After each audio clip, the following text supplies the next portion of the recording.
Je, unahitaji taarifa kamili na uchambuzi wa ndani zaidi? Jiunge sasa katika grupu letu la WhatsApp kwa malipo nafuu kabisa. Utapata uchambuzi wa kila siku, mchana na jioni, update za dunia kwa haraka zaidi, fursa ya kumuuliza maswali Rahby papo hapo na kupata majibu ya haraka zaidi kutoka kwake. Usikose nafasi hii adhimu. Jiunge sasa na uwe mbele ya taarifa kuliko wengine. Tupigie kwa simu namba 0654467177 au tuandikie ujumbe ni unge na Rahby. Tutakuunga moja kwa moja.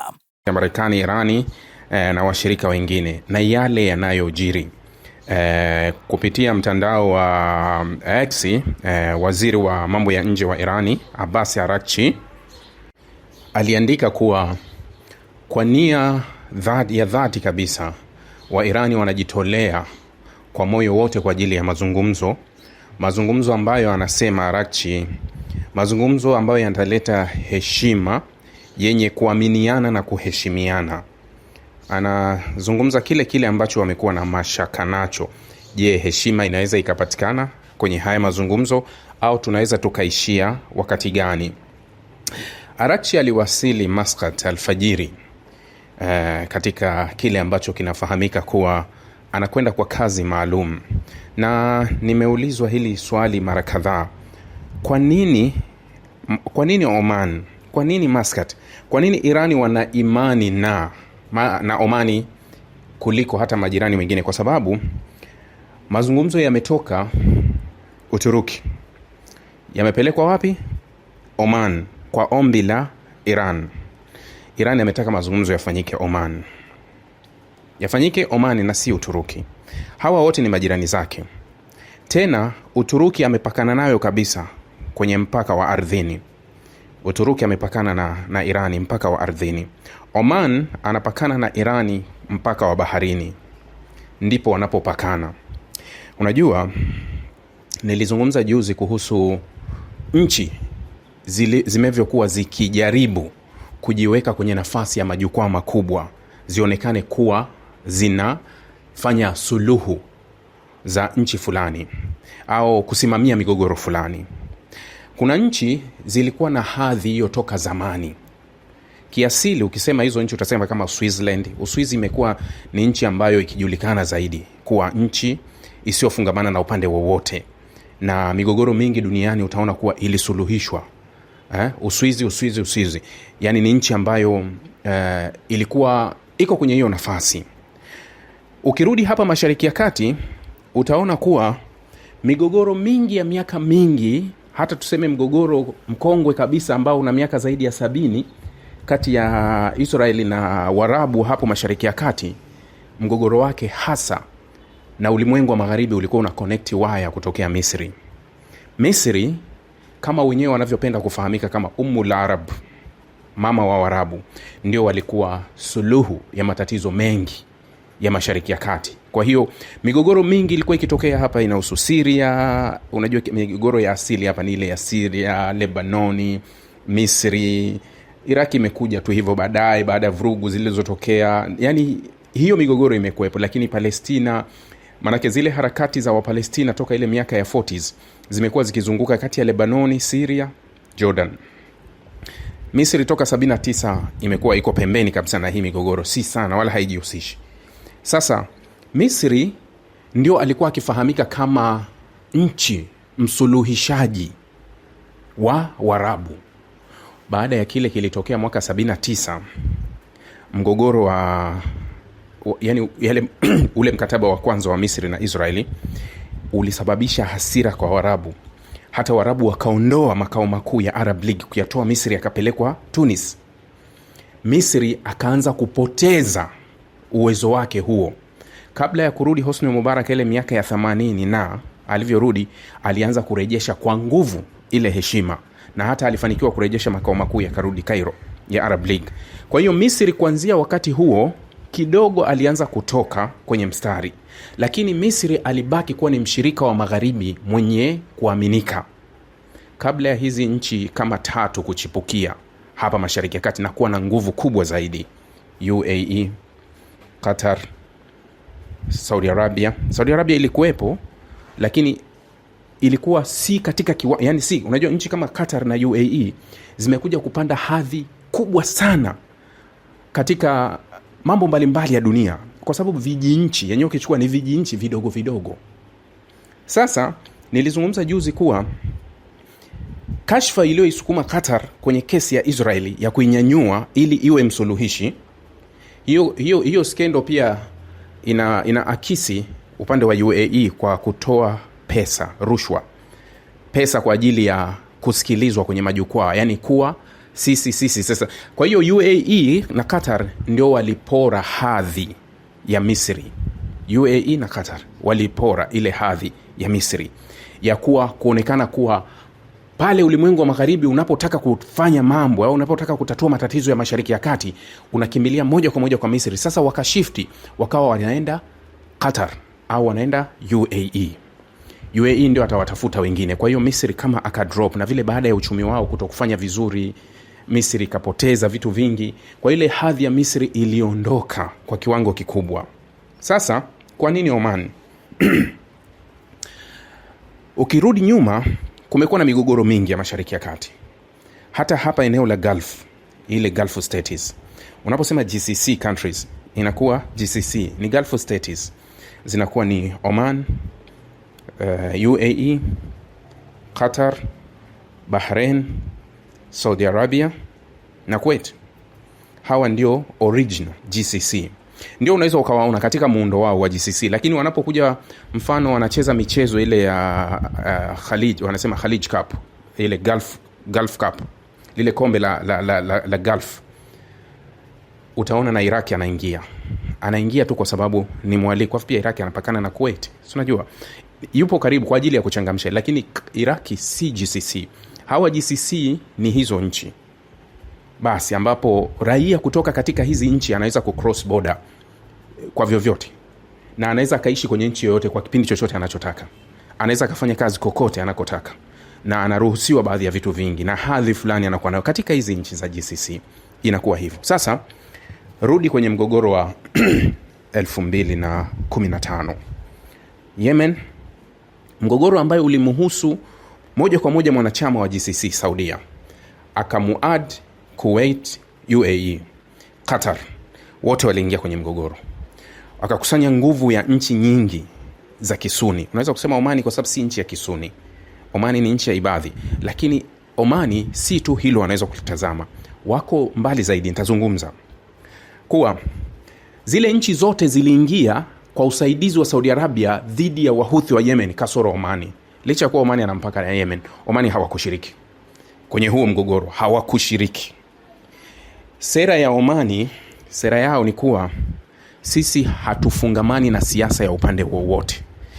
Hatuingilii siasa yoyote ya nchi yoyote ya ndani, na sisi hatutaki siasa yoyote yani hatutaki mkono wowote uingie kwetu kutufundisha tufanyeje. Kwa hiyo Omani wanayo sana kuwa hatuingilii nchi na hatutaki kuingiliwa. Omani kuna wakati wanaepusha vitu. Kuna wakati walinishangaza. Kuna kipindi fulani walinishangaza. Unajua kuna wakati fulani ilitokea tufan Omani, nadhani ilikuwa ni 2006. Ilifahamika kama Jono au Gono. Ilikuwa ni madhara makubwa, mafuriko makubwa. Maji yalipiga, majumba yalikwenda, vitu vingi vilikwenda. Omani wanafahamu madhara ya kile kitu, lakini hawakupokea msaada kutoka nchi. Yani hata majirani walioomba kwa tunaomba tuje tutoe usaidizi, walisema tunajiweza, tutalimaliza sisi wenyewe. Walichohofia nini? Anayekusaidia mara zote atakuwa bwana wako, yani atakudrive, atakuendesha. Manake anaanza kidogo kidogo kukusogeza, halafu baadaye atataka kukukontrol. Hawakukubali, wakasema kuwa yani mahitaji yote ya vitu vyote ambavyo raia wetu wanataka sisi tunayamudu, na uwezo tunao, na fedha tunazo, na kila kitu tunacho.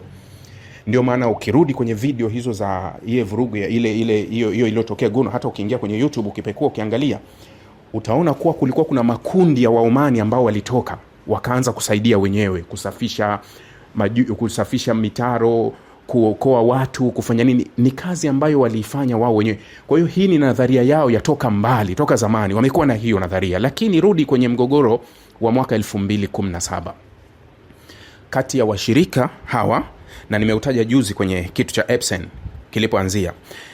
Qatar alitengwa na Waarabu, hao majirani zake wa GCC kwa kile walichosema Qatar alikuwa na usaidizi wa hali ya juu kwa Irani, na Qatar aliunga mkono makundi yanayoitwa Muslim Brotherhood, aliunga mkono harakati za Kiislamu ambazo zenye misimamo mikali sehemu nyingi.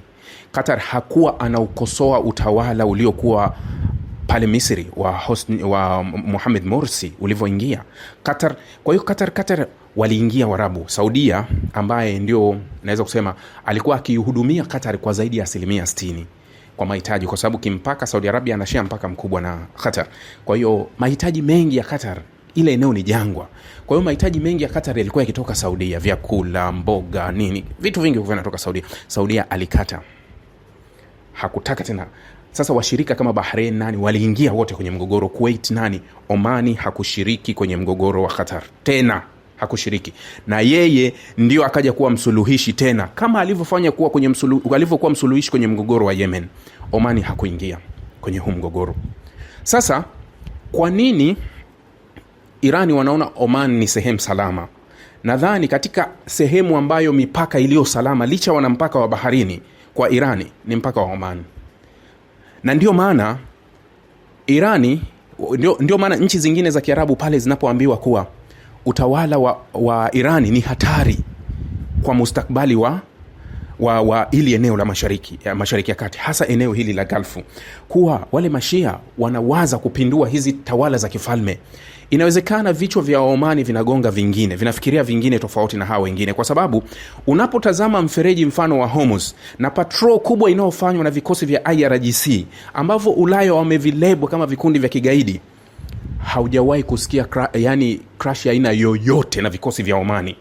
Yani ulinzi wa Hormuz, licha ya kuwa sehemu pia ya Hormuz ni mali ya Oman, iko kwenye mikono ya Irani, na Omani wala hawa complain, na hakuna uadui, hakuna uhasama wala kukwarurana wala kufanya nini.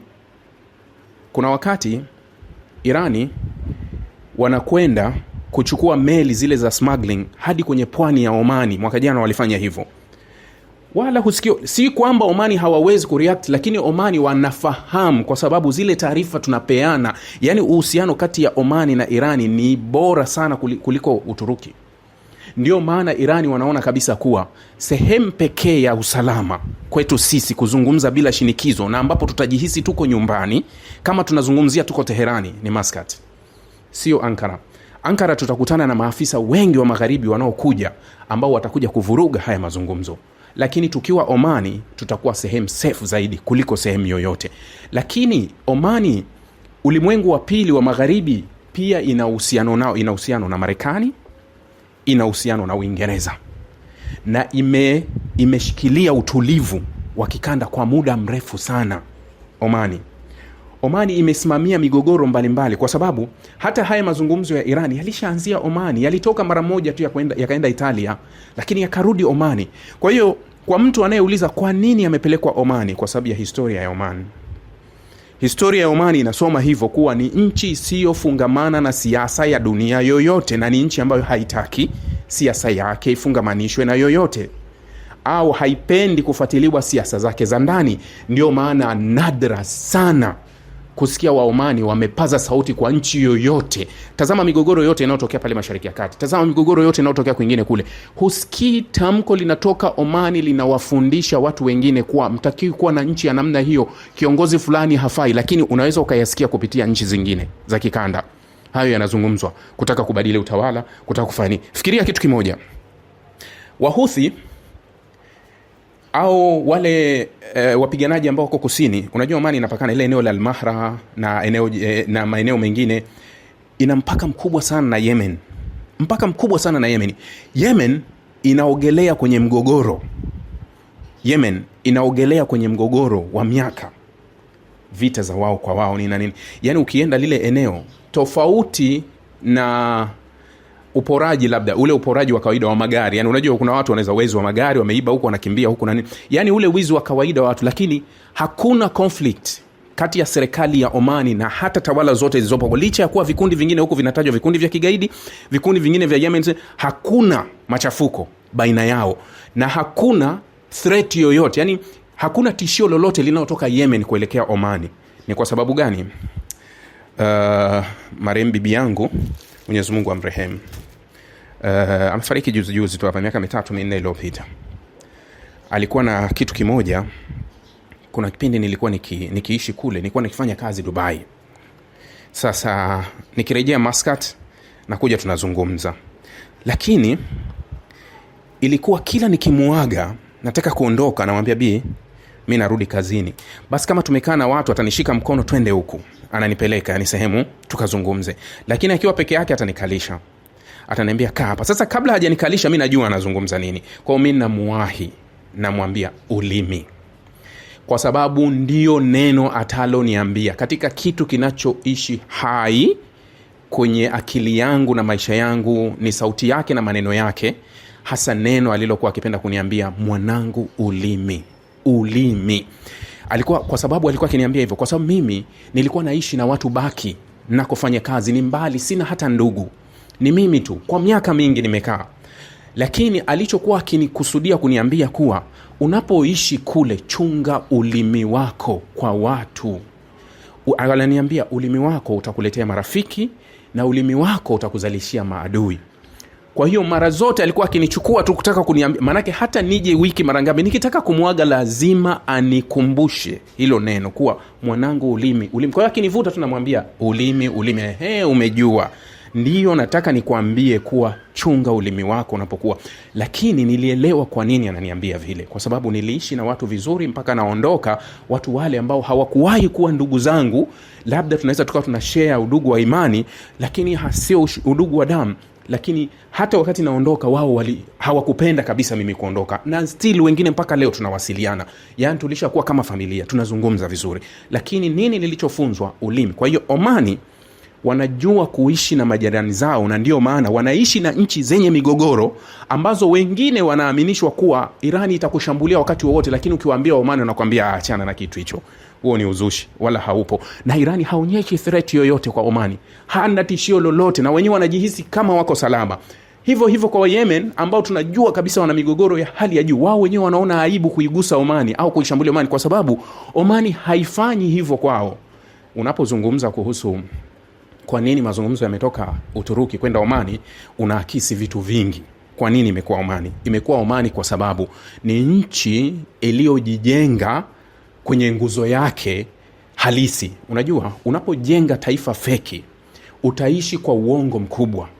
Yaani, unapojenga taifa ambalo limesimama kwenye uongo, kwa kuaminisha vitu ambavyo havipo, lile taifa litaishi kwa muda mrefu kutaka kuja, uwepo wake wote utaashiria uongo ili liweze kuwepo. Litadanganya, litadhulumu, litaiba, litafanya nini. Kwa hiyo linakuwa ni taifa moja haramu sana. Lakini hawa watu walichofanikiwa na ile imani ipo. Wewe fikiria, nimekuambia kuwa kuna nchi zilikuwa zinanunua mazungumzo, zinanunua nafasi. Hebu tuseme hivi kuwa leo hii dunia iko kwenye pressure kubwa kabisa. Habari ya Irani na Amerika inajadiliwa worldwide. Naweza nikasema 99% ya media zote zinazozungumza kuhusu habari, ndani yake wanazungumza hiki kitu kuhusu Marekani, Irani. Kati yake leo mijadala yote inahusu nini? Mijadala ya leo yote inahusu kuwa mazungumzo yanafanyika wapi? Mazungumzo yanafanyika Oman. Wapi? Muscat. Umeelewa credit ni kubwa sana katika hili, kwa sababu ni kama ulimwengu umesimama na macho yote ya ulimwengu yameelekezwa Muscat, na kila kitu kimeelekezwa Muscat na kusubiri taarifa itayotoka Muscat itakuwaje. Umeelewa nafasi sasa hapo nchi inavyojipatia? Ndio maana nchi zingine ziko tayari kutoa mamilioni ya dola kwa ajili ya kupata hiyo nafasi. Lakini Omani wanaipata nafasi kwa uhalali, kwa tabia, yani tabia zao zilivyo, au tabia ya serikali yao na nchi yao ilivyo, ndio imepelekea kuifanya Omani pewe hadhi ya kuwa wewe utakuwa msuluhishi, utakuwa msimamizi, utakuwa nini. Ndio hadhi ambayo Omani wamepewa. Sasa nilikuwa nikielezea kuhusu kwa nini mazungumzo yamekwenda Omani. Nitagusa kidogo haya mazungumzo sasa yanavyokwenda, kwa sababu mazungumzo zaidi nitakuja kuyaeleza kwenye mazungumzo ya jioni inshallah, pale tutapokuwa tumepata picha kamili sasa baada ya yale mazungumzo nini kimejiri. Awali nilikuwa nawapa tu kwanza Omani, kwa nini Omani. Sasa Arachi anasema tunataka mazungumzo yenye haki, heshima na kuheshimiana. Kwangu mimi nashindwa kutoa tathmini kabisa. Nilizungumza kidogo kule YouTube.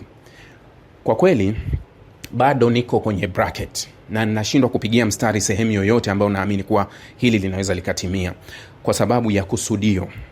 Kama nilivyozungumza kule kwenye YouTube, nikasema shida kubwa ya huu mgogoro au shida kubwa ya haya mazungumzo, hatuna, yani kila mmoja ana yake ambayo hahitaji kuyapunguza. Yani unapeleka maombi, napeleka maombi, unajua hata proposals zilivyo, unaweka budget. Ukishaweka budget unasema budget yangu labda hiki na hiki na hiki itakosti milioni 150. Okay.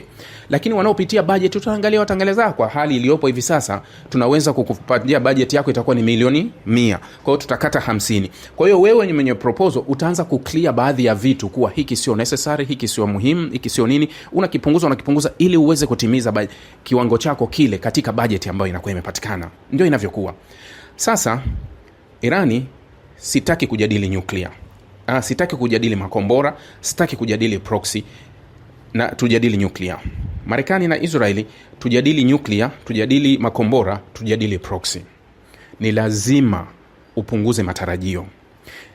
Urusi Ukraine, nilivyosema, Urusi anataka Donbas aliyoichukua, anataka Ukraine aachie ile asilimia iliyobaki, anataka kikosi cha Ukraine kishushwe kuwa na askari wachache, anataka vikosi vya kimataifa visifike pale, anataka Ukraine asijiunge na NATO, anataka umeona?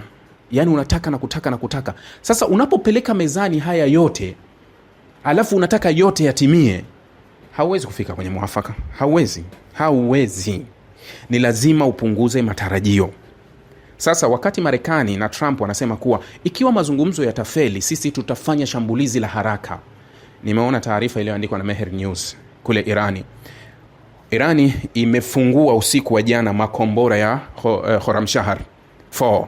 Makombora mabaya sana yenye spidi kubwa sana, ni makombora makubwa sana, yamewekwa kwenye njia zake na yako tayari kujibu hatua yoyote. Manake inaonyesha kila upande uko tayari kwa ajili ya kukabiliana ikibidi. Kwangu mimi hawatofikia makubaliano kwa haya mazungumzo. Mazungumzo yanaweza yakarushwa, ukasema labda tutakwenda kwenye mazungumzo mengine. Lakini kwa haya mazungumzo yaliyopo, kwa sababu hawawezi wakajadili. Ndio maana Abbas Araghchi alisema hivi, kama mnataka tujadili kuhusu nuclear, tunaweza tukajadili hata kwa muda mfupi sana na tukatimiza hilo. Ni kweli